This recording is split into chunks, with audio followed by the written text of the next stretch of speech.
Colorado and Colorado State. All the impetus here will be on the two schools playing the intrastate rivalry at the stadium. Yeah, I'm happy because we're a little more than 24 hours away from the Rocky Mountain Showdown. See you in CSU tomorrow at Sports Authority at 5 o'clock kickoff. And right now let's bring in CU head coach Mike MacIntyre joins the show. Coach, thanks for coming on. Thank you very much. Appreciate it. Sure. Hey, and I assume you're looking forward to the game. Oh, yeah. Just a little bit. Just a little bit. Hey, Mike, congratulations to win against UMass.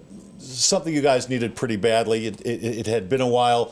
So I'm wondering how much confidence did that win against UMass give you guys? How much momentum did that win give you guys going into this showdown?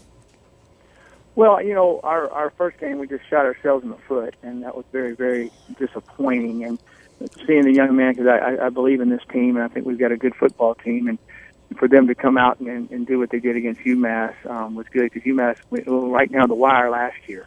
And we kind of, you know, it was very good to see our physicality come through and our intensity. And I think that they kind of showed themselves what I've been telling them I've been seeing, and other people have been in our staff. And so I think when you show yourself that, know you can do that, I think it's easier to replicate it again. Easier to replicate it again. Mike, you've been a part now of this rivalry. Some people question that, but it is a rivalry. You've been a part of it now. Do you like playing it 3 games into the season as opposed to playing it as the opening game of the season? Or even later in the year? Right. Whenever it falls, it's a fun game. Our kids enjoy going there to play at the stadium there. You know, they really like playing at the Broncos Stadium, and I think CSU does too. Of course, each team loves playing at home, but being able to do that is very unique. It reminds me of when I started out coaching as a graduate assistant. I coached in the Georgia-Florida game when the stadium kind of split down the middle. It's very interesting. It's a unique environment. Many people get to do that. Hey, Mike, what's your biggest worry about Colorado State? Oh, they're a very experienced older football team. You know, they're basically their whole secondary is redshirt seniors, redshirt linebackers. They got redshirt D linemen. They're an experienced team that's won a lot of football games and built themselves into a very, very good program. You know, offensively, their 2 receivers, Rashard Higgins and Hansley, are really, really good football players, and they can make big plays at any time. They're a very good football team. You grew up on SEC football. Mike Bobo comes in from Georgia. You just mentioned you had experience at Georgia. What have you seen in looking at the tapes of how he has changed CSU from last year, or does it look like more of the same of what McElwain was doing?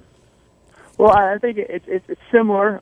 You know, he didn't come in and put a spread offense or anything. He uses tight ends. He uses running backs just like Jim did. You know, defensively, they've changed it a little bit.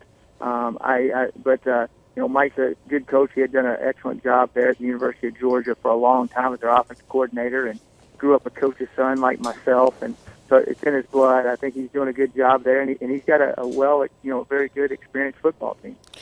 I want to ask you a question off track, and I hope you'll just accept that.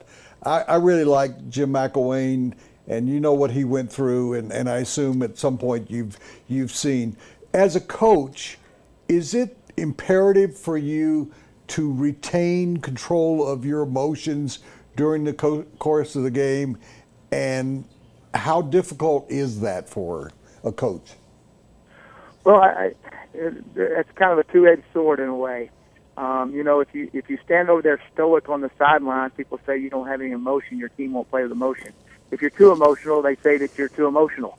So you have to kind of pick and choose when to do it. But you need to be under control at all times. And you know, it is an emotional game. It's an exciting game, and there's things that you do with your players and work with your players with that sometimes rile you up. Kind of like raising your own kids. You know how you talk to your own kids all the time, don't do this, don't do that. You work on it, and then they do it, and it gets under your blood a little bit more than other things do.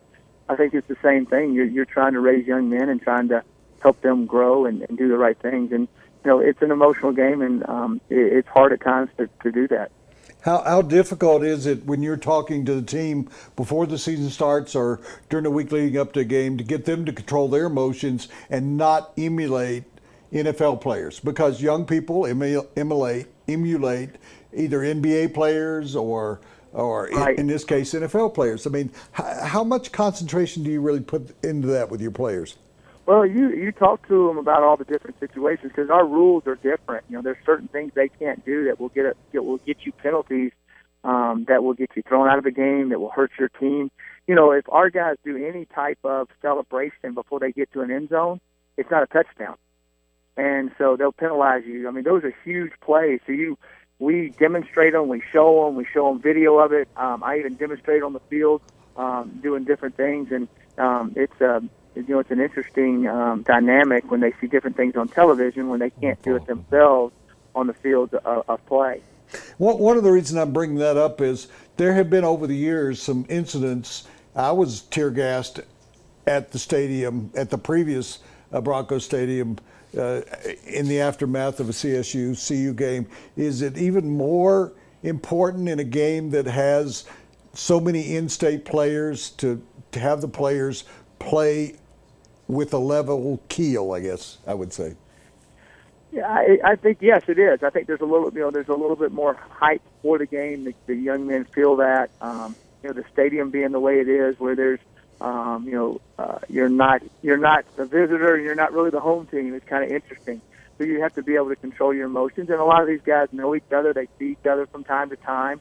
So it's a little bit more of a heated type situation with that, but you do have to always be under control. Hey, Mike, last thing, you lost your left tackle, your starting left tackle, Jeremy Irwin. How is that going to change the way you go about your business on offense? Well, it's really sad losing Jeremy. You know, the silver lining is that he'll get a 6th year because this is his second injury he's had. So we'll have him in 2016 and 17, which I'll be excited about it then. But right now, it's not as good. But the good thing is we have Sam Krasanich that's going to play in his spot. Sam is a redshirt sophomore. He's 20 years old. He's played significant minutes at different times against some really good players. So he'll be a little nervous at first having his first start, but he has played significant minutes. And so it's not like we're throwing a guy completely wet behind the ears out there. So I feel good about what Sam will do. Mike, we wish you a lot of luck in tomorrow's game against CSU, and we'll talk to you soon, all right? All right. Thanks for having me on. I appreciate it. All right. Thanks, See you, Mike. head football coach Mike MacIntyre. 5 o'clock kickoff tomorrow at the stadium. And all our guests brought to you by Papa John's. Better ingredients, better pizza, Papa John's.